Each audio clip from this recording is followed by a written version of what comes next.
April 6, 1862, 5:15 a.m. The Shiloh region of Tennessee.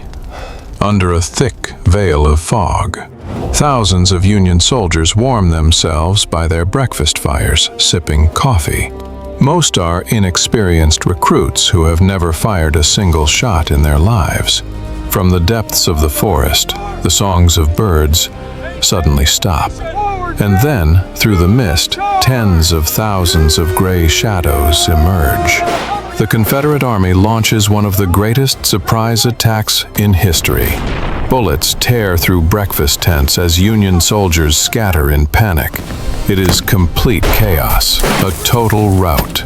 And at the very center of this catastrophe stands a man whose career had ended only months before with the label of madness. General William Tecumseh Sherman. So how can one man, branded insane by all, stand his ground while an entire army flees? More crucially, how can a prophecy dismissed as madness transform him into an overnight hero? Just 6 months before the raid, General Sherman was in Washington, locked in a fiery meeting with top commanders. The Civil War had only just begun, and everyone was certain it would be over in a few months. Sherman slammed his fist on the table. "Sir," he told President Lincoln, "we need 60,000 troops to hold the Western Front. To win this war, we will need at least 200,000 soldiers." The conference room froze. A senator laughed. 200,000? "General, stop talking nonsense." Those words sealed his fate. The papers blared the next morning.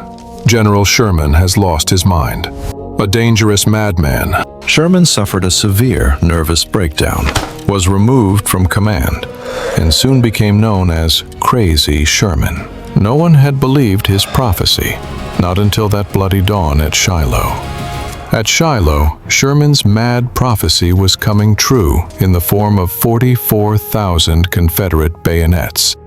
The Union lines had completely collapsed. Soldiers were dropping their weapons and fleeing toward the Tennessee River. "We're lost! My God, we're lost!" a young private screamed. "This isn't a battle, this is a massacre!"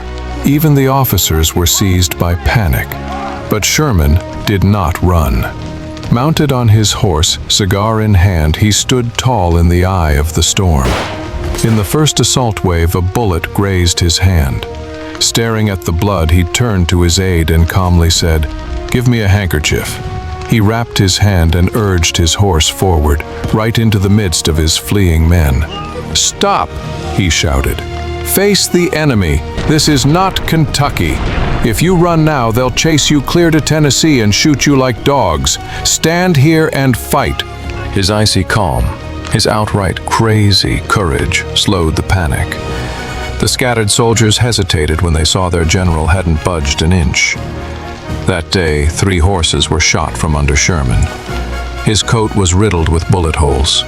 He was slightly wounded twice, yet he refused to abandon the line.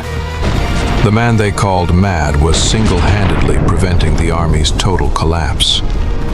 Thanks to Sherman's stubbornness, the Union soldiers desperately threw up a defensive line. It lay along a sunken road. History would remember it as the Hornet's Nest.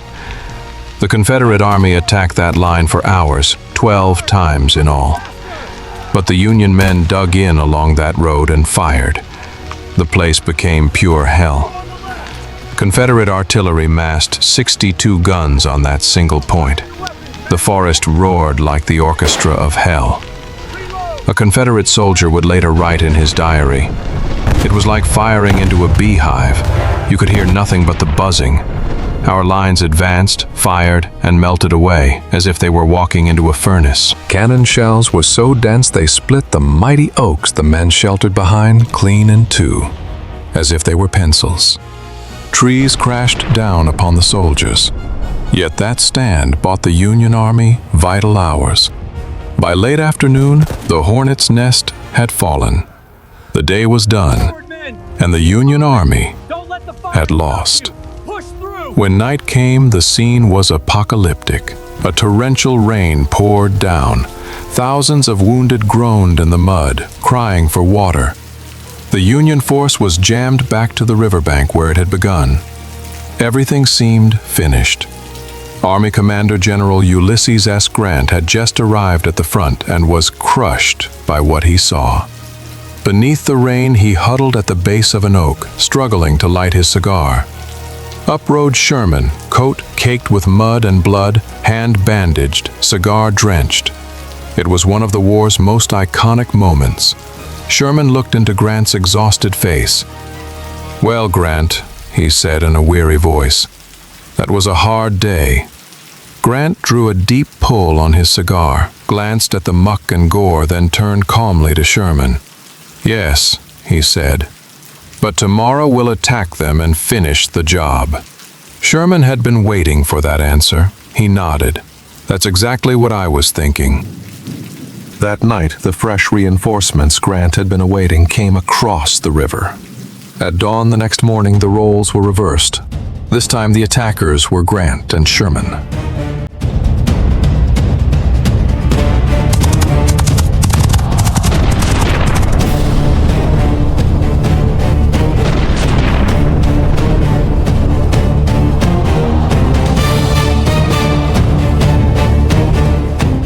General Albert Sidney Johnston had fallen on the first day, and the low-ammunition Confederate Army could not withstand the new counterblow. Union soldiers shouting "Shiloh" reclaimed by bayonet charge every inch of ground they had lost the day before.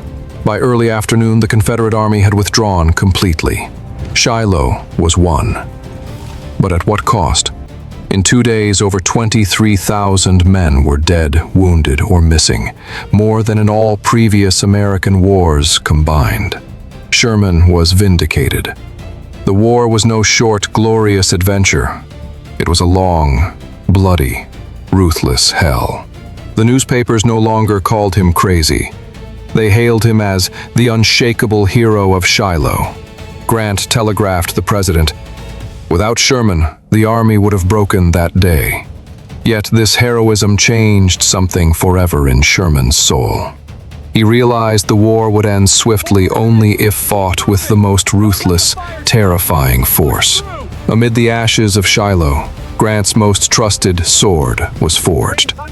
And that sword, the very same merciless general, would, just 2 years later, burn Atlanta and etch the words "War is hell" into history.